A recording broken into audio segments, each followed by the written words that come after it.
Pemirsa, sebuah ruko yang dijadikan gudang suku cadang mobil di Jalan Keagungan Taman Sari, Jakarta Barat, ludes terbakar pada Sabtu malam. Banyaknya material isi gudang yang mudah terbakar membuat api dengan cepat merambat dari lantai 1 bangunan hingga ke lantai 3 bangunan. Petugas suku dinas pemadam kebakaran Jakarta Barat yang tiba di lokasi berupaya melokalisir api agar tidak terjadi perambatan ke pemukiman warga. Api diduga muncul dari lantai 1 bangunan akibat hubungan pendek listrik. Tidak ada korban jiwa dalam kebakaran ini karena ruko dalam kondisi kosong saat kebakaran terjadi.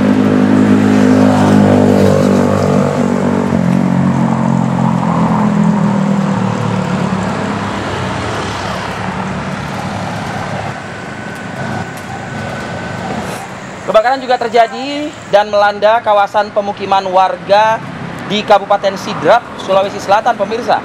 3 rumah warga ludes terbakar, termasuk diantaranya 1 toko berisikan pakaian. Api dengan cepat melahap 3 rumah warga. Kejadian berlangsung pada Sabtu malam, di mana api diduga berawal dari hubungan pendek listrik di toko Pink yang menjual pakaian dan merembet ke rumah penduduk di sekitarnya. Api dengan cepat meluas karena material rumah yang sebagian besar terbuat dari kayu, serta adanya tumpukan baju yang dijual di toko Pink. Api akhirnya berhasil dipadamkan setelah 2 unit mobil damkar dari Kabupaten Sidrap dan Kabupaten Sopeng ini diturunkan untuk memadamkan api.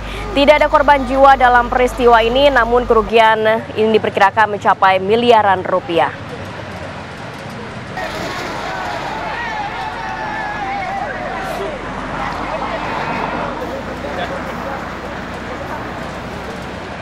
Assalamualaikum warahmatullahi wabarakatuh. Pemirsa, selamat pagi. mengabarkan langsung dari Dekan Bergens Indonesia di kawasan Rasuna Epicentrum. Apa kabar Anda pada pagi hari ini? Baik, alhamdulillah. Oh, nanya pemirsa ya, bukan saya. Itu kayak lagu TK maksudnya. Apa tuh? Apa kabar hari ini? Baik-baik saja gitu loh. Ya. Saya belum memasuki fase itu, Bi. Mungkin nanti akan tahu kali. Sabar ya. Semua ada waktunya. Semua ada waktunya. Gitu. Hari ini waktunya kita untuk memberikan informasi. Sejumlah informasi sudah kita siapkan. Salah satunya terkait Pilkada Jakarta. Ada yang on the way puter balik ke arah Bandung, kok balik lagi kayaknya mau ke Jakarta. Mungkin gitu ya. Karena lagi ada libur panjang rame jadi puter balik. Jadi on the way ke Jakarta gitu ya. Apakah memang benar RK Kaesang akan bertarung di Pilkada Jakarta setelah Golkar ini nampaknya akan mengusung Deddy Mulyadi di Jawa Barat? Di Jawa Barat. Kita akan coba ulas dan kita akan coba konfirmasi hal ini ya. Betul. Terkait dengan kepastian RK akan melaju di mana. Oke, tapi kita ke informasi yang lain dulu ya, Vi ya. Boleh. Ini 7 bulan tak diketahui keberadaannya, seorang biduan ditemukan tewas terkubur. Sungguh miris, korban dibunuh dan dikubur oleh suaminya sendiri. Dalam aksi kejahatannya, Asep Saifuddin, suami korban, mengajak 3 temannya untuk melakukan pembunuhan. Saat ini keempat pelaku telah ditahan di Polresta Bandung. Aksi pembunuhan telah direncanakan sejak Desember 2023 dan pembunuhan dilakukan pada Januari 2024. Kepada keluarga, suami korban mengaku sang istri sedang ada job manggung sehingga tak bisa dihubungi oleh keluarganya. Keluarga yang sudah melakukan pencarian akhirnya melaporkan kejadian ini ke aparat kepolisian. Pemeriksaan yang dilakukan berhasil mengungkap korban telah dibunuh dan dikubur tak jauh dari rumah. Polisi pun kemudian melakukan pembongkaran makam untuk selanjutnya dilakukan otopsi jenazah. Kepada polisi, suami korban berdalih membunuh korban karena cemburu setelah mendengar korban diduga melakukan hubungan selingkuh dengan pria lain.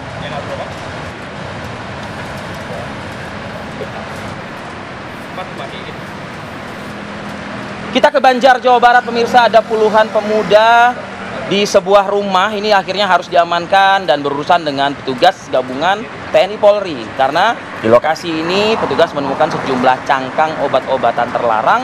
Diduga para pemuda ini tengah melakukan pesta minuman keras serta obat-obatan terlarang. Informasi ini berhasil diungkap dari warga sekitar yang penasaran dan juga curiga dengan kerumunan pemuda yang kerap membuat resah lingkungan. Petugas yang menyisir lokasi menemukan sejumlah cangkang obat-obatan.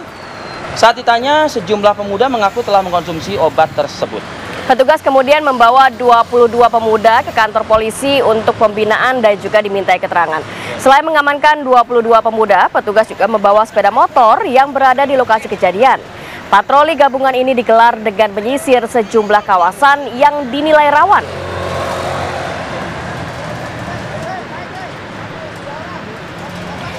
Kita ke informasi selanjutnya pemirsa, petugas gabungan berhasil mengamankan sepasang kekasih yang tengah asyik pesta narkoba beserta satu IRT pengedar sabu. Penggerebekan itu dilakukan oleh petugas gabungan Polsek Medan Timur bersama Kecamatan Medan Perjuangan dan Koramil 02 Medan Timur. Penggerebekan tersebut dilakukan di sejumlah tempat dan berhasil menemukan pengguna narkoba dan juga senjata tajam. Dari hasil penggerebekan yang dilakukan, petugas menangkap 3 pelaku dan sejumlah barang bukti tersebut ke Mapolsek Medan Timur untuk pemeriksaan lebih lanjut.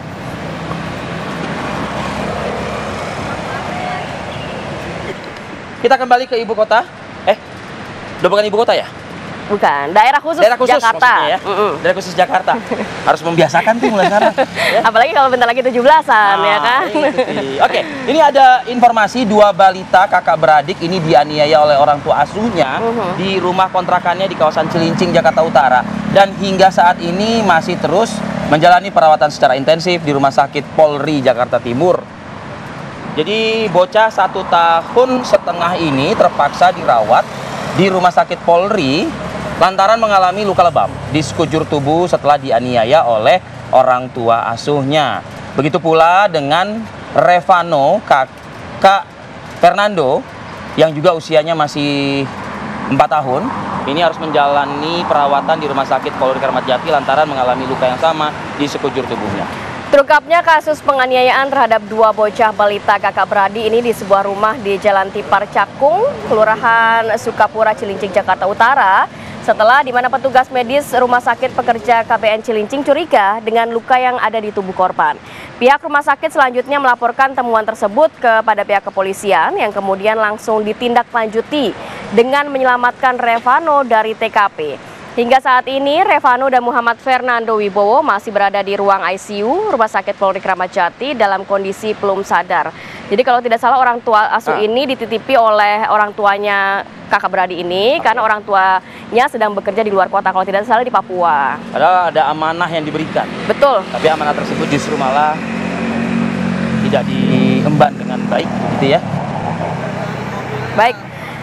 Kita bergeser ya Via, dari informasi kakak beradik yang dianiaya oleh orang tua asuhnya, kita ke informasi lain. Sebuah mobil dibawa kabur seorang anak kelas 1 sekolah dasar, waduh masih SD nih, saat tengah dipanaskan pemiliknya pada Sabtu sore. Saat dibawa kabur, mobil sempat menabrak sejumlah kendaraan lain di kawasan Kemang, Mampang, Jakarta Selatan. Inilah video yang menggambarkan sebuah mobil dengan kondisi yang rusak yang ternyata dikendarai oleh seorang bocah laki-laki. Ini dihentikan warga dan juga pengendara lainnya. Diketahui bocah laki-laki ini membawa kabur mobil dari kawasan Bangka hingga Kemang, Jakarta Selatan dan sempat menabrak beberapa kendaraan baik roda 2 maupun roda 4. Bocah laki-laki ini juga diketahui masih duduk di kelas 1 sekolah dasar. Mobil baru terhenti setelah menabrak pembatas jalan.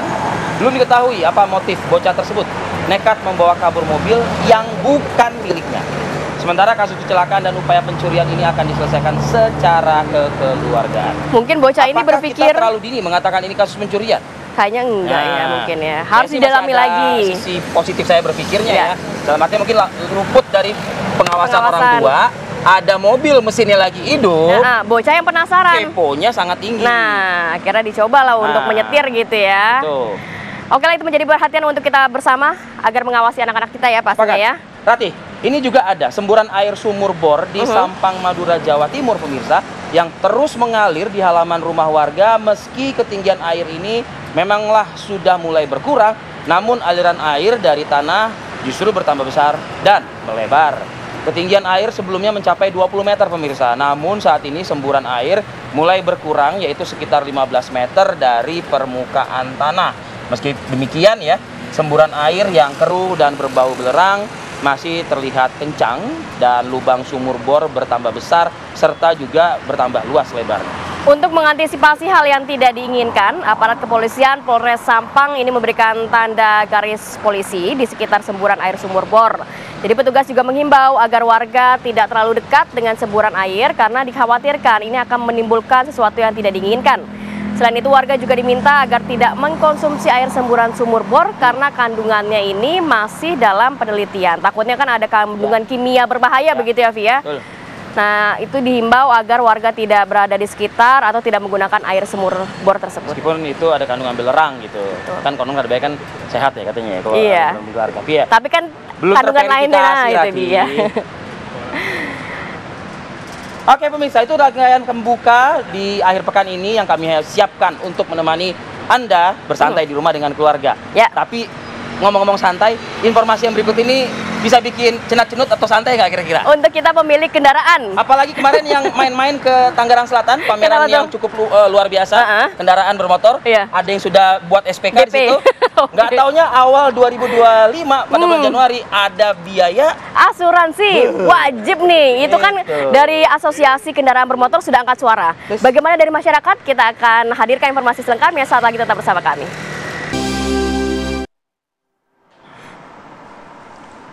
Pemirsa, sejumlah siswa SD Negeri 39 Kota Palembang ini mengalami keracunan massal setelah mengkonsumsi jajanan berbentuk minuman semprot aneka rasa yang dijual di kantin sekolah.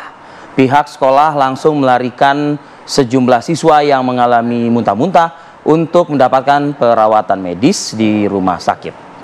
Sejumlah siswa kelas 4 Sekolah Dasar Negeri 39 Kota Palembang ini keracunan massal usai mengkonsumsi jajanan berbentuk minuman semprot berbagai rasa yang memang dijual di kantin sekolah.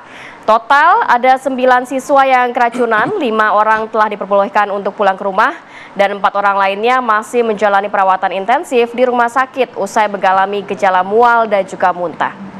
Peristiwa bermula pada saat siswa sedang berada di jam istirahat dan membeli jajanan yang dijual di kantin sekolah. Namun saat hendak kembali mengikuti jam pelajaran, sejumlah siswa ini mengalami gejala mual dan juga muntah. Ya, saya juga memang punya keprihatinan ya, karena ketika anak itu sudah masuk ke sekolah dasar, saya bermainlah ke kantin sekolah itu. Memang cukup banyak sih makanan-makanan yang saya tidak mengatakan tidak higienis, tapi jajanan yang beraneka ragam. Ada yang zaman saya dulu masih di sekolah, tapi ada juga yang saya nggak kenal tuh jajanan, tapi kayaknya unik juga tuh jajanan. Tapi apakah jajanan itu sudah ada BPOM misalnya? BPOM-nya. Nah, itu yang penting. Itu yang agak sulit ya. Itu yang penting, ya kan? Baiklah, kita bergeser ya ke informasi selanjutnya, pemirsa. Sebuah kecelakaan lalu lintas terjadi di jalan alternatif Desa Citeko, Kecamatan Cisarua, Kabupaten Bogor, Jawa Barat. Diduga supir ini tidak mengenal medan yang berkelok dan juga menanjak menurun. Akibatnya beberapa penumpang mengalami luka-luka. Sebuah bus yang diketahui membawa rombongan keluarga pemirsa yang berjumlah sekitar 30 penumpang. Ini berangkat dari Rawabelong, Jakarta Barat menuju Villa Putih di Kampung Pakancilan, Desa Kuta, Kecamatan Megamendung, Kabupaten Bogor untuk menghadiri acara keluarga. Saat melintasi jalan alternatif, rem bus tersebut diduga mengalami kerusakan hingga mengakibatkan kecelakaan. Bus keluar jalur dan menabrak pembatas jalan serta rumah warga. Jalan yang licin dan menanjak turun. Nah, ini agak rancu nih ya. Jadi menanjak kemudian turun mungkin ya. Menanjak lalu kemudian turun gitu ya. Ini diketahui menyebabkan supir agak kesulitan ya dalam mengendalikan kendaraannya. Penumpang yang selamat telah dievakuasi oleh personil Polsek Cisarua dan personil Koramil Cisarua Megamendung. Sementara korban yang mengalami luka-luka mendapatkan perawatan di rumah sakit yang berada di kawasan Cisarua, Bogor. Ini kembali lagi ya, Via, karena memang kan sebenarnya bus wisata ini harus ada pengecekan berkala. Nah, mau diungkit-ungkit lagi nih masa lalu nih. Karena ini kejadian lagi ya kan. Karoserinya bener nggak nih? Nah, ayo. Itu dia. Jangan-jangan bus tahun 90-an nih, jangan-jangan. Jangan sampai, karena saya bukan suuzon, tapi kan berkaca ke kejadian-kejadian yang sudah-sudah. Dan kejadian nggak cuma sekali, beberapa kali terjadi lagi ya, Via. Oke pemirsa, kita hadirkan juga informasi berikut ini.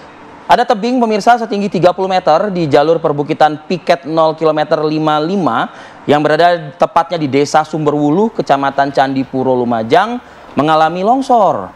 Akibat tanah longsor ini, sebuah truk pengangkut pasir yang dikemudikan warga asal Malang tertimbun material longsor dan hampir terjatuh ke dalam jurang. Menurut relawan, longsor ini terjadi secara tiba-tiba memang di saat cuaca sangat cerah sehingga juga mengakibatkan jalur lintas selatan Lumajang Malang dan sebaliknya ini terputus total. Beruntung pengemudi truk berhasil selamat dari longsor ini meskipun truknya terguling dan nyaris masuk ke dalam jurang. Korban hanya mengalami luka lecet ringan di bagian tangannya dan 2 unit alat berat diterjunkan ke lokasi untuk membersihkan timbunan material longsor. Sementara itu pemirsa, sejumlah kendaraan juga terjebak macet di lokasi, sedangkan sebagian lainnya ini memilih untuk putar balik melalui jalur alternatif.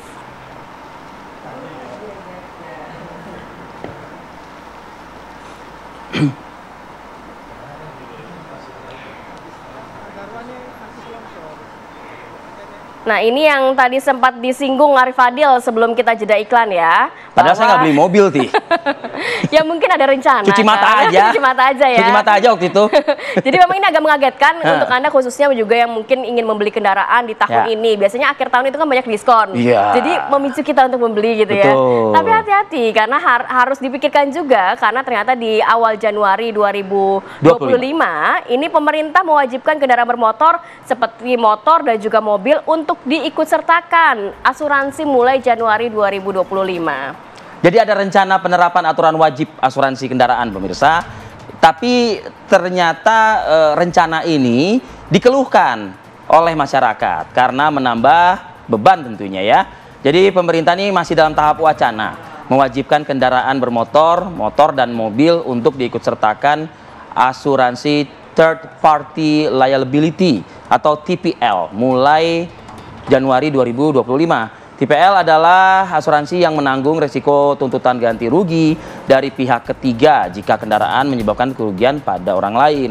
Penerapan asuransi TPL bagi kendaraan bermotor ini bagian dari pelaksanaan undang-undang pengembangan dan penguatan sektor keuangan yang sudah ditetapkan 12 Januari 2023. Atas peraturan tersebut tak sedikit masyarakat yang keberatan karena akan menambah beban biaya hidup masyarakat. Jadi gini, ini bukan hanya dikeluhkan oleh masyarakat.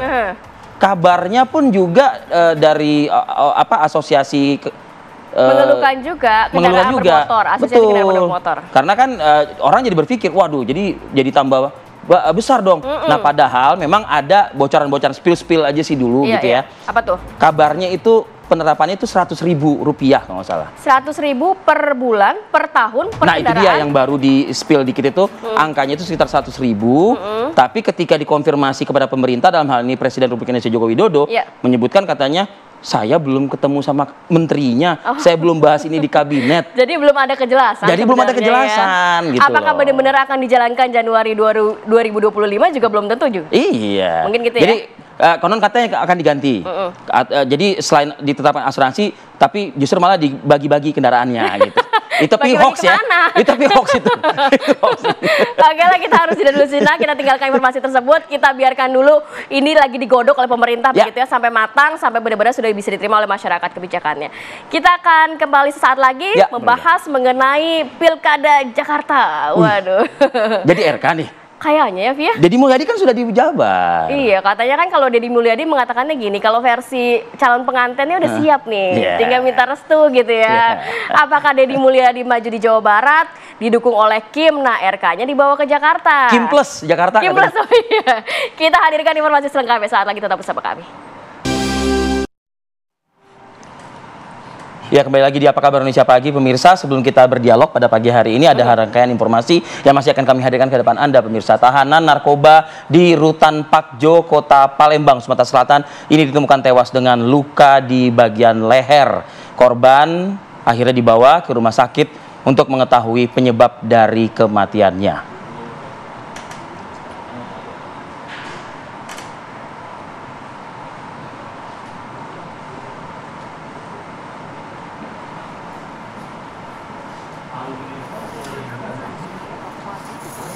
Sakit di Kota Palembang. Korban bernama Yogi Irawan, warga Desa Babat, Kecamatan Babat Supat, Kabupaten Musi Banyu Asin, Sumatera Selatan, merupakan tahanan dalam kasus penyalahgunaan narkoba. Ayah korban, Herli, mengatakan ditemukan luka pada bagian leher korban. Di mana Pak dia ada luka Pak? Di sini Pak. di situ di mana lagi? Kan itu kalau dia udah sakit apa riwayat sakit biasa nggak sini ini kan pecahnya ada benjol. Benjol. Di sini kan ada benjol. Bagian lagi nih, Mbak. Aku ngelek tadi kan. Yang lain. Mana lagi? Yang lain di sininya ada bakat-bakat titik-titik luka-luka itu. Menurut keterangan dokter, penyebab korban meninggal diduga karena sakit. Saat ini jenazah Yogi sudah dibawa keluarga ke rumah duka untuk dimakamkan. Dari Palembang, Sumatera Selatan, Syamsul Rizal, TV One mengabarkan. Pemirsa, polisi masih kesulitan meminta keterangan dari Meita Irianti, pemilik daycare yang merupakan tersangka dalam kasus penganiayaan balita di Depok, Jawa Barat. Pasalnya, kondisi tersangka yang hamil 4 bulan dalam kondisi tidak sehat. Sejauh ini, motif tersangka karena kesal dengan balita yang dianggap ini balita yang nakal.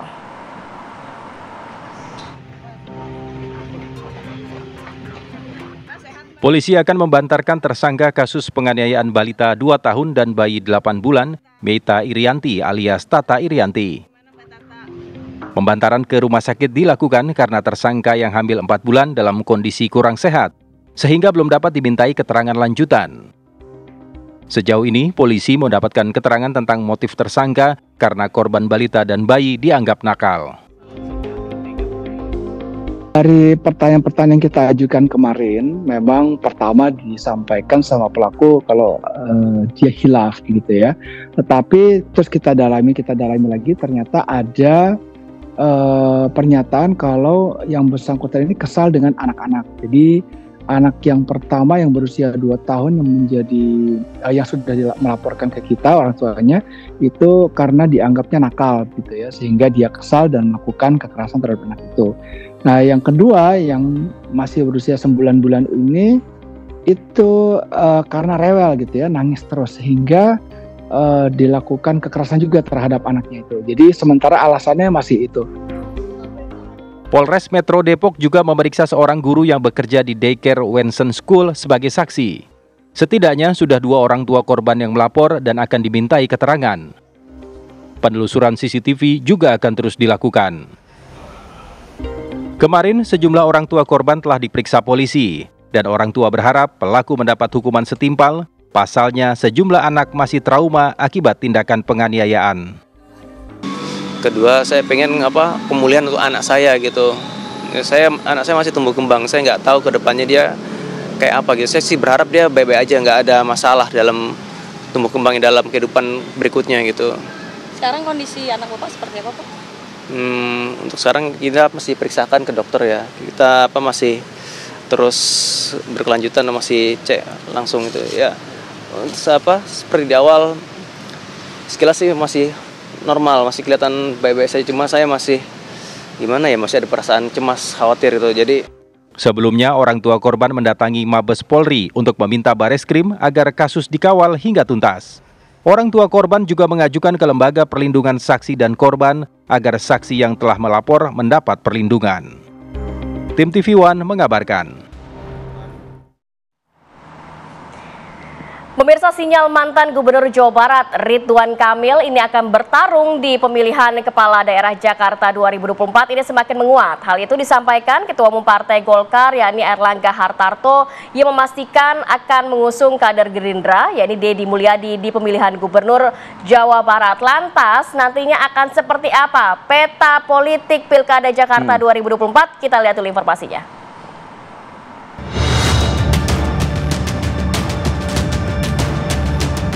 Sinyal mantan Gubernur Jawa Barat Ridwan Kamil atau RK akan bertarung di pemilihan Kepala Daerah Jakarta 2024 semakin menguat. Hal itu disampaikan Ketua Umum Partai Golkar Erlangga Hartarto yang memastikan akan mengusung kader Gerindra Deddy Mulyadi di pemilihan Gubernur Jawa Barat. Di pihak lain, Ketua Harian Partai Gerindra Sufmi Dasko Ahmad mengungkap bahwa para ketua umum partai yang tergabung dalam Koalisi Indonesia Maju atau KIM telah mengantongi beberapa nama pasangan calon gubernur, wakil gubernur untuk mengusung di Pilkada Jakarta. Sebelumnya Partai Golkar getol mendorong Ridwan Kamil untuk kembali maju di Jawa Barat. Karena selain sudah teruji, elektabilitas Ridwan Kamil pun di sejumlah hasil lembaga survei tak tertandingi. Ya, meski elektabilitas Ridwan Kamil cukup baik, namun belum bisa menandingi nama mantan Gubernur Jakarta Anies Baswedan dan juga Basuki Cahayapurnama atau Ahok. Lantas bagaimana peluang RK di Pilkada Jakarta?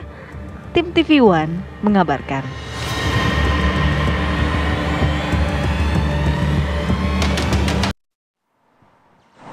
Waduh. Iya, bahkan memang Kim Plus ini akan mendukung nantinya RK Kaisang di Pilkada Jakarta karena melihat kan sudah ada sinyal dari Partai Golkar yang akan mengusung Deddy Mulyadi di Jawa Barat. Berarti RK-nya kemungkinan juga di Jakarta, Evi, ya? Betul. Nah, akan seperti apa kita akan bahas langsung dengan narasumber yang sudah hadir. Pagi hari ini sudah ada Bang Effendi Ghazali, analis komunikasi politik. Assalamualaikum. Selamat pagi. Waalaikumsalam, selamat pagi Arif Fadil. Salam olahraga, salam sepak bola. Salam sepak bola, tetap juga salam Save Palestine. Save Palestine. Kemudian juga kita sudah bergabung bersama kami, sudah ada Kang Pipin Sopian, politikus PKS. Assalamualaikum, selamat pagi Kang Pipin. Kang Pipin. Waalaikumsalam, pagi. Semangat pagi. Hari Minggu. Selamat hari Minggu. Dan juga ada Bang Ahmad Doli Kurnia, Waketum DPP Partai Golkar. Selamat pagi Bang Doli. Pagi Bang Doli. Horas. Pagi. Assalamualaikum warahmatullahi wabarakatuh. Horas. Bang Doli, Kang Pipin ya. Bang Doli, ini kita agak terkejut sedikit begitu ya. Kok tiba-tiba Golkar yang awalnya di Jakarta memberikan nama Bapak Alun, begitu kok tiba-tiba di Jawa Barat yang kemungkinan besar tadinya RK jadi Deddy Mulyadi itu ini. Kalau misalnya di lalu lintas bukan putar balik. Sliding namanya itu. Atau set kanan belok kiri mungkin gitu ya. Drifting. Tapi Babah Alun. Alun itu kalau di Sumatera Barat artinya belum. Oh, belum. Babah belum berarti. Belum. Apa sebenarnya yang mendasari akhirnya dari Golkar ini kalau melihat grassroots, melihat keinginan dari kader Partai Golkar, PRK pengennya di Jawa Barat, tapi akhirnya kenapa diputuskan nantinya kemungkinan besar di Jakarta nih? Apa alasannya, Bang?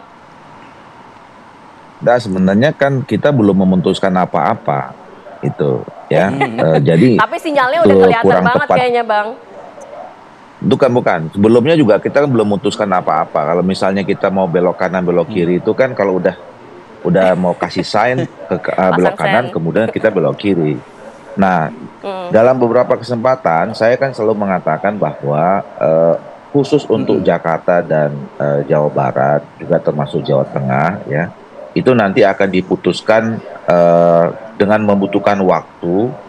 Karena memang kita ingin tetap menjaga ya kebersamaan kita dengan Koalisi Indonesia Maju ya. Jadi kan sudah ada kesepahaman yang kita bangun antara teman-teman di Koalisi Indonesia Maju bahwa sebisa mungkin dalam 5 tahun ke depan kerjasama yang sudah baik dan teruji kemarin di Pilpres ini kita sama-sama rawat, kita sama-sama jaga, termasuk menghadapi event Pilkada di November 24 ini. Nah, kita terus melakukan komunikasi secara intensif ya, terus melakukan kajian secara bersama-sama ya. Nah, dalam waktu 3 minggu terakhir ini ya, kita terus ya bersama-sama ya di semua level, baik itu DPD provinsi masing-masing dengan menyerap aspirasi dari bawah di tempat di partai politik masing-masing, kemudian di DPP juga seperti itu. Kita melakukan kajian secara komprehensif ya. Nah, kalau selama ini kalkulasi kita itu berdasarkan kalkulasi masing-masing partai politik ya, Golkar punya kalkulasi sendiri, teman-teman Gerindra juga begitu, Demokrat juga begitu, PAN dan seterusnya juga begitu ya. Nah, sekarang kita menemukan formula baru, punya rumusan baru bersama ya, di dalam kalkulasi bersama gitu. Yang menurut kita inilah keputusan yang memang terbaik untuk memenuhi beberapa hal tadi itu. Tentu pertama adalah tujuan kita melakukan atau mengikuti pilkada ini kan untuk memenangkan ya calon-calon atau kader pimpinan partai kita yang kita anggap punya potensi menang di daerahnya masing-masing. Itu dulu dasar kemudian kajian yang kita lakukan. Nah, yang kedua tadi sebisa mungkin selain berpeluang menang, kita tetap bisa menjaga hubungan, komunikasi, kerjasama kita sesama di Koalisi Indonesia Maju. Apalagi kita menyadari betul bahwa untuk menghadapi tantangan Indonesia ke depan memang dibutuhkan soliditas, sinergitas ya antara pemerintah pusat, pemerintah daerah dan seterusnya gitu. Nah, makanya kita perlu tetap menjaga kebersamaan itu. Itu yang menjadi pertimbangan. Oke, baik Bang Doli. Saya juga ingin mendengar analisa dari Bang Ege juga ya.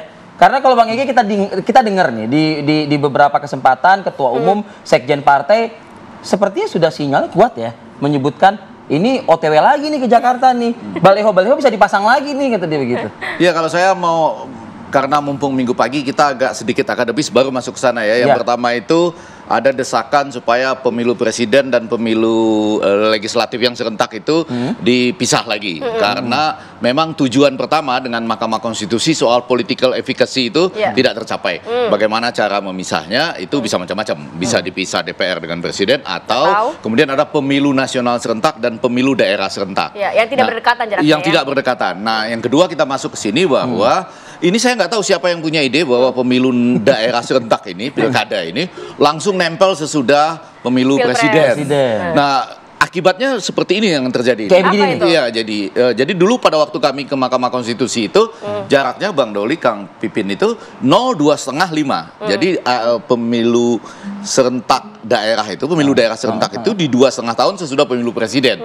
Kalau terjadi seperti ini, maka ada seperti peluang the winner takes all itu.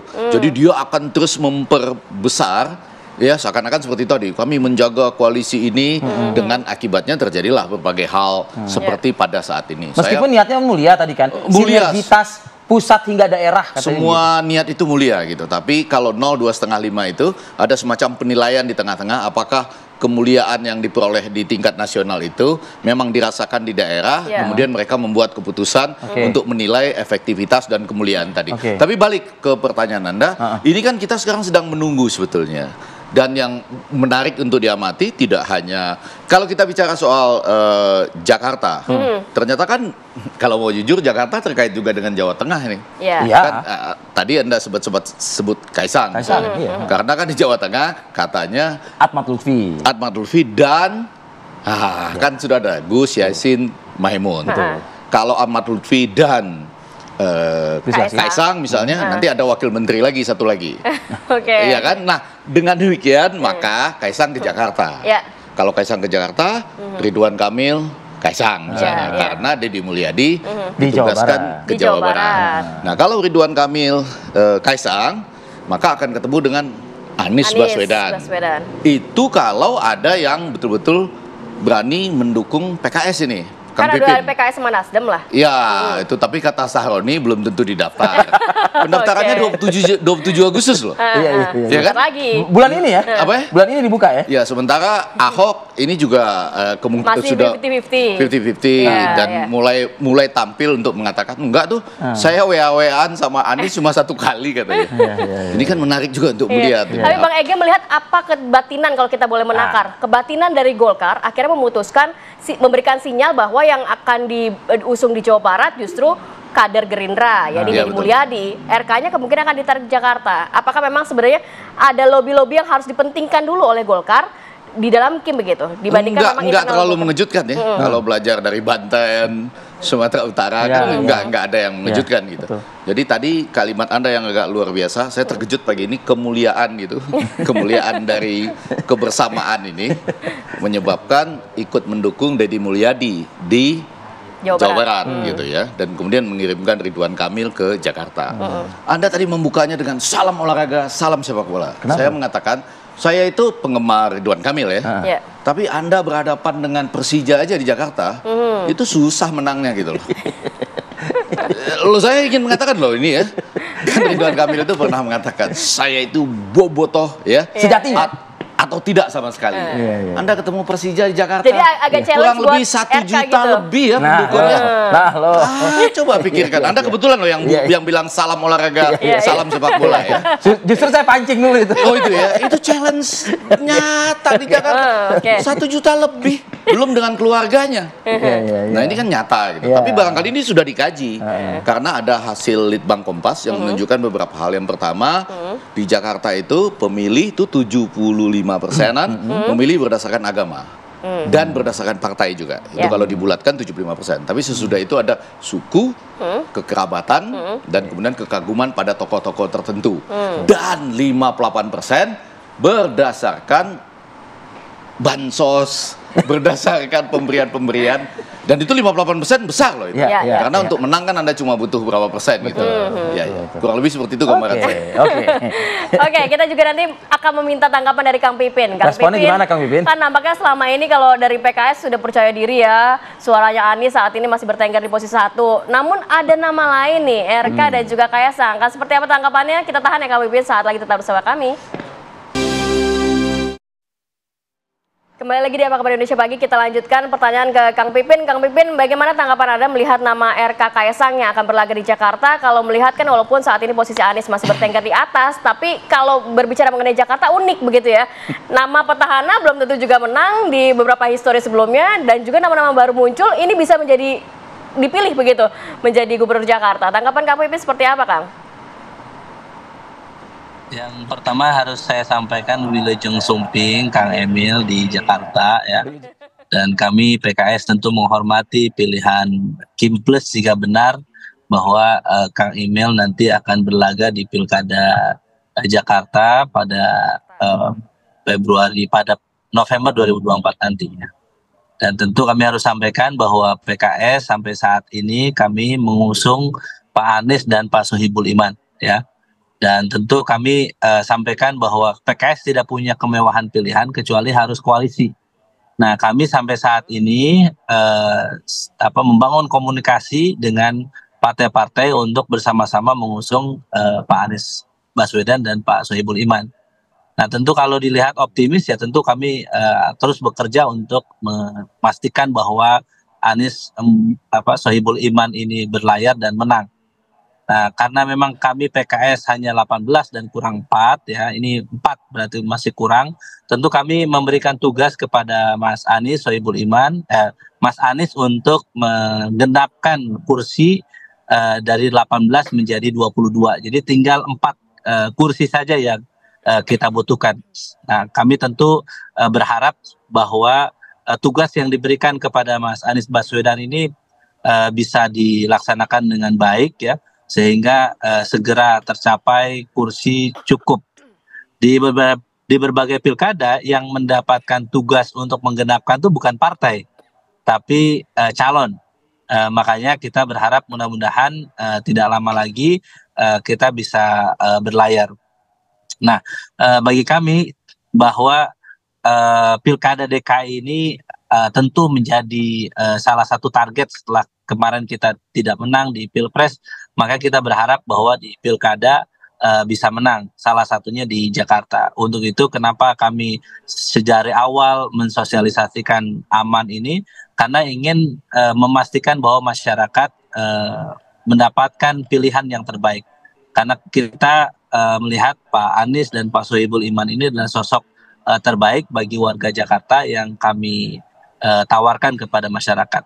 Dan kembali ini juga tergantung bagaimana partai-partai politik merespon pasangan aman ke depan.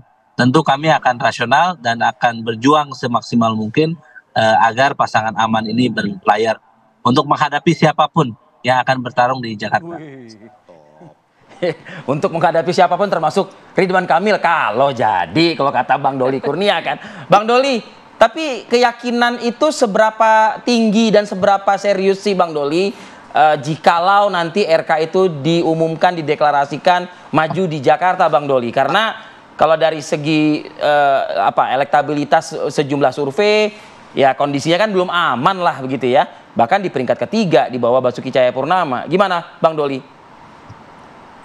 Ya, tentu pada saat kita nanti akan memutuskan secara resmi, secara formal, itu sudah punya keyakinan yang cukup tinggi bahwa pencalonan seseorang di daerah tertentu itu kan dengan kita putuskan tentu harus dengan rasa optimis dan keyakinan untuk menang.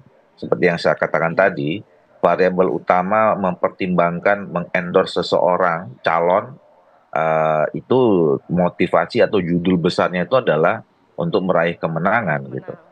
Nah, tentu untuk meraih kemenangan itu berbagai hal ya kita lakukan kajian ya, termasuk salah satu pertimbangannya adalah melihat dari hasil survei ditambah dengan adanya strategi-strategi khusus yang memang kita akan lakukan dalam proses sampai nanti tanggal 27 November harus menang gitu. Nah, dan kemudian tentu juga kita menghormati ya otoritas kedaulatan masing-masing partai politik yang juga punya fasilitas ya untuk memberikan dukungan atau mencalonkan siapa saja di daerah mana saja. Dan juga kita menghormati apabila ada tokoh-tokoh lain ya di Jakarta, misalnya seperti Pak Anies, Pak Ahok, yang juga mereka secara konstitusi dijamin ya, punya hak untuk bisa ikut berkompetisi, punya hak untuk dipilih dan memilih dan seterusnya gitu. Jadi itulah justru sebetulnya kekayaan demokrasi kita kan, yang harus kita pergunakan. Dan kami juga di dalam sama dengan kita menghormati keputusan atau kedaulatan partai lain, tentu kami juga ingin dihormati keputusan kami, baik itu keputusan internal partai Golkar maupun juga keputusan secara bersama dan nanti dia akan diputuskan secara bersama dengan partai-partai politik yang tergabung dalam Koalisi Indonesia Maju. Nah, kalau tadi menanggapi analisa dari Bang Ege lah, Bang Doli, dibilang pernah menyebut atau mengatakan saya bobotoh sejak. Oh, enggak, pelan-pelan. Satu dulu, Bang Doli. Ini artinya kita mendengar tadi Bang Doli sebelum tertulis belum pasti berarti ya, Bang Doli ya. Belum A1 istilahnya gitu. Enggak, nanti menunggu tertulis barulah kita yakin siapa yang maju di Pilkada Jakarta. Gitu Bang Doli ya. Iya, finalnya kan semuanya nanti pada saat didaftarkan antara 27 sampai 29 Agustus ya. Tetapi kan prosesnya sebelum ke sana, nanti kan masing-masing partai politik akan mengeluarkan surat ya. Kalau kami namanya surat keputusan ya. Surat keputusan, dan sebelum surat keputusan itu dikeluarkan tentu ada proses politik ya, proses komunikasi yang terbangun. Nah, kalau dilihat posisi hari ini seperti yang saya katakan tadi, ini kan dalam 3 minggu terakhir ini kami melakukan pertemuan dan seminggu terakhir ini sangat intensif ya dengan teman-teman di Koalisi Indonesia Maju, sehingga pada per hari ini kita juga bisa sudah memutuskan bahwa Partai Golkar akan memberikan dukungan kepada Saudara Deddy Mulyadi untuk menjadi calon gubernur di Jawa Barat. Nah, itu artinya kalau selama ini Saudara Ridwan Kamil kita kasih surat tugas ya 2 ada di Jawa Barat dan di Jakarta, maka dengan kita sudah memberikan keputusan di Jawa Barat terhadap Saudara Deddy, maka surat yang berlaku yang berlaku itu hanya tinggal 1 di Jakarta. Nah, jadi ini tinggal menunggu keputusan resmi antara Partai Golkar dengan partai-partai politik yang tergabung dalam Koalisi Indonesia Maju dalam waktu dekat. Oke, Bang Doli, kalau artinya sudah fix gitu ya, Bang Ege juga tadi memastikan secara tertulis belum. Tapi sudah pastikah Deddy Mulyadi ini diusung Partai Golkar untuk Jawa Barat? Karena kan kalau kita berpikir DPT yang jumlahnya luar biasa Jawa Barat begitu ya, justru kok malah menyalonkan kader partai lain, Bang Doli? Ya, itu tadi yang saya katakan, kan seperti yang sudah diumumkan Pak Ketua Umum kami Pak Erlangga 2 malam lalu ya, bahwa Golkar akan memberikan dukungan kepada Pak Deddy Mulyadi. Nah, pertimbangannya saya kira pertimbangan yang sangat komprehensif ya. Kita bukan hanya sekedar membicarakan tentang soal sosok A, sosok B, sosok C gitu, tetapi juga ini bukan hanya sekedar daerah per daerah ya. Kita membicarakan tentang soal kepentingan bangsa dan negara yang lebih luas ya, bagaimana kita tetap bisa bersama-sama menjalankan pemerintahan 5 tahun ke depan secara sinergi ya antara semua daerah. Jadi kita nggak bisa lihat satu persatu ya, Jakarta, Jawa Barat, Banten, se-Jawa, ini semuanya harus bersama-sama bersinergi dengan pemerintah pusat, sama termasuk juga teman-teman di kabupaten kota di bawah. Baik, Bang Doli. Oke, saya mau ke Bang Ege. Bang Ege, kalau melihat pasti dari Golkar sendiri sudah ada hitung-hitungan, walaupun kalau berbicara rasionalnya, paling rasional RK di Jawa Barat. Tapi kalau dari sisi Bang Ege sendiri melihatnya peluang dari RK di Jakarta ini cukup besar nggak sih? Nah itu saya belum ketemu hitung-hitungannya justru. Jadi saya kalau Anda katakan Golkar sudah punya hitung-hitungan, saya lagi nyari hitung-hitungannya itu seperti apa gitu seperti ya? apa. Karena tadi ya pemilih di Jakarta kurang lebih 8,2 juta. Ya, Saya harus memperbaiki karena saya langsung tadi di WA. Persija itu punya anggota 3,9 juta. 3,9 juta ya. Jadi mungkin juga bertambah. Saya itu mengatakan sisi lain dari sektor sosial budaya, ekonomi dan kemudian Anda menyebutnya. Dan ini sektor yang panjang loh ini. Puluhan tahun kan soal bola itu gitu antara Jakarta dan Jawa Barat. Gitu. Nah, balik lagi. Jangan disepelekan angka 3, sekian juta itu ya. Iya, dan itu sudah disampaikan oleh teman-teman itu gitu. Jadi saya mau mengatakan Ridwan Kamil ini kan tokoh yang berhasil di Jawa Barat.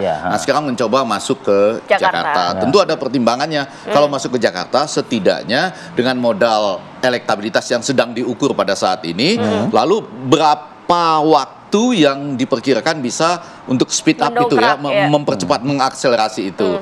Mungkin Bang Doli sudah punya hitung-hitungannya, tapi dari sisi lain, saya lihat tadi Pipin senyumnya agak besar itu, gitu ya. Itu maksudnya senyum apa? Saya bertanya Kang Pipin sih sebetulnya. Iya, dia senyum juga kalau ini masuk, ya kita bisa lebih optimis. Walaupun di sisi lain, ada juga strategi itu. Hensat sering sekali tuh ngomong kalau ada di sini belum tentu dapat tiket jadi Anies katanya gitu ya. Jadi ini kan semua masih berpeluang menang dong. Iya, ini kan persoalan. Yang satu punya hitung-hitungan, yang satu bisa nggak punya tiket. Kan dua-duanya punya persoalan itu. Lepas dari itu, siapa wakilnya kan menjadi penting. Ketika misalnya elektabilitas yang dimiliki pada hari ini oleh Ridwan Kamil ditambah akselerasinya menjelang 27 Agustus pendaftaran, nanti ada dapat miracle effect namanya. Kalau orang didaftarkan akan bertambah dua atau 3 kali, mungkin ditambah dengan kecepatannya sampai 27 November, ditambah dengan wakilnya. Apakah betul? Kaisang? Iya, itu tadi. Sementara Kaisang kan baru 1% di Jakarta. Tapi ada peluang kan dari sekian peluang tadi. Satu lagi, tokoh yang didukung oleh Prabowo itu tinggi, 66%. Tokoh yang didukung oleh Anies Baswedan, oleh Ahok dan oleh Joko Widodo itu tinggi-tinggi semua.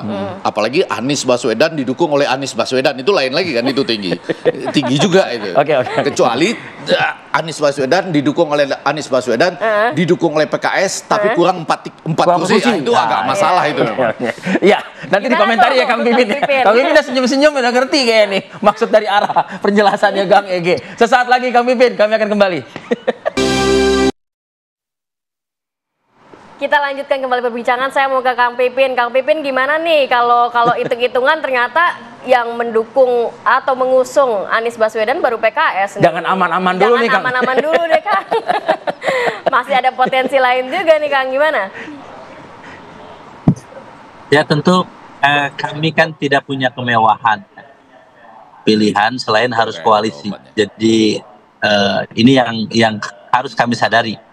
Dan ini juga yang kami khawatirkan ya, bahwa terkadang di beberapa tempat di pilkada di daerah ya, itu memang dipaksakan kota kosong. Jadi bahkan calon yang dengan elektabilitas besar termasuk incumbent akhirnya tidak bisa berlayar karena tadi ada upaya untuk menyudutkan salah satu calon supaya tidak dapat tiket dan tidak bisa berlayar. Nah, saya kira ini tentu mudah-mudahan ini tidak terjadi dan kita akan lihat bagaimana petanya ke depan. Nah, yang kedua, ya tentu kami akan berikhtiar terus mencari yang terbaik dan PKS pada posisi saat ini ketika pemenang pilkada, pemenang pemilu di DKI Jakarta, kami akan berikhtiar untuk menjadikan salah satu ya kader kami untuk maju sebagai calon gubernur atau calon wakil gubernur di Jakarta. Jadi ini pelajaran dari 2017 yang waktu itu kami di Jakarta seharusnya dari PKS bisa dicalonkan, tetapi kami kemarin sempat untuk legowo lah memberikan kepada yang lain. Tapi untuk kali ini kami akan berusaha semaksimal mungkin kepercayaan yang telah diberikan oleh warga Jakarta ketika kami menang pileg, kami akan berikhtiar supaya kader kami menjadi salah satu calon, bisa gubernur atau wakil gubernur.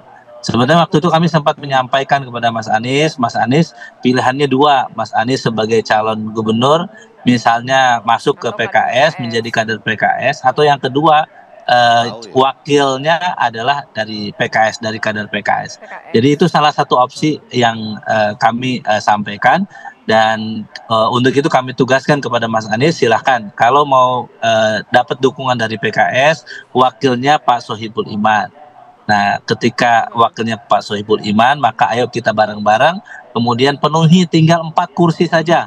Kan ada 9 partai 8 partai di DKI yang bisa menggenapkan menjadi lebih dari 22 kursi di DPR RI, di Jakarta. DKI. Jadi saya kira tadi ikhtiar yang terbaik, mencalonkan yang terbaik dari 2 sosok yang ideal ini, Pak Anies, Pak Sohibul Iman, akan kami ikhtiarkan sampai pada titik mana secara rasional apakah ini bisa berlayar atau tidak. Itu juga akan menjadi pertimbangan kami. Usaha terus dilakukan oleh PKS begitu ya. Bang Ege, tapi menarik tadi dikatakan Kang Pipin ada di sejumlah wilayah termasuk di Jakarta upaya untuk melawan kota kosong. Nah, saya mau mengatakan gini, ini kota kosong ini juga ada urusannya dengan saya di Mahkamah Konstitusi waktu itu. Nah, sekarang saya rasa saya sedang mencoba mempelajari undang-undang pemilunya, kapan perlu, masih ada waktu sampai 27 Agustus kita mau melihat begini. Keliru ternyata untuk menetapkan pendaftaran calon perorangan itu ya sebelum calon-calon dari parpol. Malah logika yang terjadi pada saat ini dengan kekuasaan yang menang, kemudian pilkada serentak itu menyusul setelah pilpres, itu justru harusnya ya pendaftaran perorangan itu di belakangan. Misalnya diberi 3 hari sesudah pendaftaran parpol. Oh, apakah bisa 3 hari atau tidak? Justru kalau orang melihat misalnya di satu tempat ada pemaksaan untuk menuju kota kosong, rakyat akan berbondong-bondong memberikan KTP-nya. Bisa nggak diselesaikan dalam waktu 3 hari? Pemilihan presiden Turki itu hanya diselesaikan dalam 3 hari aja pendaftarannya. Dan untuk menjadi calon presiden Turki cuma dibutuhkan 100.000 dukungan. Di Jakarta berapa? Hampir 700.000 coba bayangkan. Jadi itu ada 2 persoalan, soal berapa banyak dukungan, yang kedua berapa lama klarifikasinya atau verifikasinya, dan yang ketiga pendaftarannya di awal itu justru memungkinkan terjadinya kota kosong. Tetapi kalau sesudah pendaftaran partai, saya nggak tahu ya, ini menjelang 27 Agustus. Kalau masih ada waktunya dan kita lihat undang-undang pemilunya, rasanya masih cukup punya waktu untuk ke Mahkamah. Udah ditutup ya? Iya, ke Mahkamah Konstitusi untuk mengatakan bahwa nggak bisa ini. Justru harus dibuka, memberi kesempatan misalnya 3 hari. Rakyat kalau betul di satu daerah ternyata mereka antusias terhadap perilaku yang mendorong kota kosong ini, mereka bisa rame-rame memberikan dukungannya gitu. Kira-kira untuk Jakarta ini mengarah ke sana? Hensat mengatakan demikian. Kalau saya mengatakan apa? Kalau saya ingin mengatakan demikian. Nanti kita lihat lah ya, ada tekanan-tekanan atau enggak. Tekanan-tekanan itu agak kasat mata loh kelihatannya gitu. Tidak bisa diteriakkan. Bukan tuduhan Bang Ege. Oh, enggak. Bukan tuduhan. Bukan tuduhan. Tapi disinyalir siapa sih yang mengarah ke kota kosong ini? Enggak bisa. Itu yang bisa. Seperti Anda katakan. Itu hegemoni adalah sesuatu yang tidak bisa kita nyatakan, tetapi kita rasakan. Bang Doli terakhir, Anda bisa mengomentari ini Bang. Silakan Bang. Yang mana yang mau dikomentarin nih? Mungkin upaya untuk kota kosong dulu Bang. Iya, itu yang penting Bang. Soalnya tadi itu ya Anda juga Komisi 2 tuh yang pertanyaan tadi. Oh iya. Kita ada beberapa hal yang sama loh ini mau mengubah. Kalau saya sama Pak Prof Ege ini udah sepakat bahwa kita ke depan memang banyak yang harus disempurnakan ya. Kami juga di Komisi 2 sejak awal periode ini juga sudah mengusulkan ya adanya revisi undang-undang tentang pemilu, undang-undang tentang pilkada, begitu loh. Tapi dengan situasi selama ini yang kita hadapi, realitasnya ternyata momentumnya belum ketemu. Nah, mudah-mudahan besok di awal periode pemerintahan baru, dengan segudang kita punya pengalaman ya di pileg dan pilkada, pilpres yang dilaksanakan bersamaan dan berdekatan gitu ya. Memang ini agak unik lah Indonesia ini. Kita punya 3 jenis pemilu ya, pilpres dan pileg bersamaan. Dalam beberapa bulan kemudian di pilkada serentak lagi seluruh Indonesia itu dilaksanakan. Jadi sebetulnya energi Indonesia, energi bangsa negara termasuk masyarakat kita ini sedikit dipaksakan untuk dalam waktu 1 tahun atau beberapa bulan selesai semua agendanya. Gitu. Nah, tapi nanti kita lihat ya setelah pilkada tentunya kita akan bisa melihat bagaimana hasilnya dan kita mencermati apa yang harus kita evaluasi ke depan kira-kira gitu. Kalau itu. Oke, baik, terima kasih banyak Bapak-Bapak, Kang Pipin dan juga Bang Doli dan juga Bang Ege ya, sudah semangat hadir. ya Bang Doli ya untuk perubahan demi kebaikan. Semangat juga Kang Ridwan Kamil dan Abah ya, Anies Baswedan. Kita nantikan akan seperti apa Pilkada Jakarta. Terima kasih banyak Bapak-Bapak, sehat selalu. Assalamualaikum. Assalamualaikum. Baik, di segmen berikutnya kita akan coba mengulas juga bagaimana sebetulnya yang imbas ya dari tewasnya Ismail Haniyeh ini dengan situasi di Timur Tengah. Usai jeda pada berikut kami akan kembali. Setelah tewasnya salah satu pimpinan Hamas Ismail Haniyeh ini juga akan memicu perang terbuka antara Iran dan juga Israel. Kita akan langsung berbincang dengan narasumber yakni Bapak Hasibullah Satrawi, pengamat Timur Tengah. Assalamualaikum, selamat pagi Mas Hasibullah. Waalaikumsalam, selamat pagi Mbak Rati dan Mas Arif Fadil. Ya. Assalamualaikum. Dengan kematian Haniyeh ini, apakah Mas Satrawi melihatnya ini akan memicu eskalasi yang lebih besar begitu, perang terbuka antara Iran dan juga Israel, dan dampaknya akan seperti apa? Ya, untuk memulai pembahasan kita pada pagi hari ini, izinkan saya memulai dari update terbaru yang disampaikan oleh Garda Revolusi Iran terkait dengan hasil investigasi dari peristiwa ini. Yang pertama, dalam laporan sementara dinyatakan bahwa operasi ini atau pembunuhan ini dilakukan melalui proyektil roket atau rudal jangka pendek yang itu diperkirakan membawa hulu ledak kurang lebih 7 gram, tapi dia mempunyai kemampuan atau daya ledak yang sangat tinggi sekali. Dan yang kedua, dalam laporan sementara itu dikatakan serangan ini dilakukan oleh Israel dan didukung oleh Amerika Serikat. Lalu yang ketiga yang juga disampaikan bahwa Iran akan melakukan sebuah balasan dengan bahasa yang bahwa ini adalah akan balasan dalam bentuk siksa yang sangat pedih, tapi dengan catatan dengan cara, waktu, dan tempat yang sesuai. Nah, saya rasa dari perkembangan terbaru ini saya harus mengulas dalam beberapa poin. Yang pertama, secara positioning konflik. Ini kalau di Timur Tengah, Mbak Rati dan Mas Fadil, kan selalu saya sebutkan bahwa Iran dan proksinya dianggap sebagai kelompok perlawanan. Di samping itu, ada banyak negara-negara Arab yang tidak masuk di dalam kelompok perlawanan ini. Nah, dalam konteks Iran sekarang, itu kalau analisanya beberapa media di Timur Tengah, paling tidak Al Jazeera, itu dia menggambarkan bahwa Hamas, Hizbullah, kemudian Houthi itu seperti satu kesatuan yang ada di baris terdepan, sementara Iran berada di posisi belakang. Nah, yang harus diperhatikan kaitan dengan laporan tadi, bagi Iran sebenarnya juga yang paling penting adalah Amerika. Karena Amerika yang serangkali menyengsarakan Iran, termasuk dalam hukuman-hukuman ekonomi, dan juga jangan lupa tokoh-tokoh seperti Sulaimani yang melakukan operasi langsung adalah Iran. Jadi secara politik Iran sebenarnya secara positioning dia mengibaratkan sejajar dengan Amerika, sementara di front depan itu adalah Israel melawan katakanlah proksi-proksinya. Nah, yang ketiga, aspek strategi yang harus kita bahas bahwa selama ini Israel memang menggunakan strategi eskalasi. Dia tidak suka perundingan, dia ingin terus berperang dengan tekanan yang saya selalu sampaikan, tekanan militer dan tekanan politik. Nah, persoalannya strategi ini adalah menginginkan peperangan. Jadi kalau nanti Iran memilih opsi untuk perang besar dengan Israel, secara strategi itu adalah sebuah kemauan yang diinginkan oleh Israel. Karena Israel terutama melalui Netanyahu memang menginginkan berperang.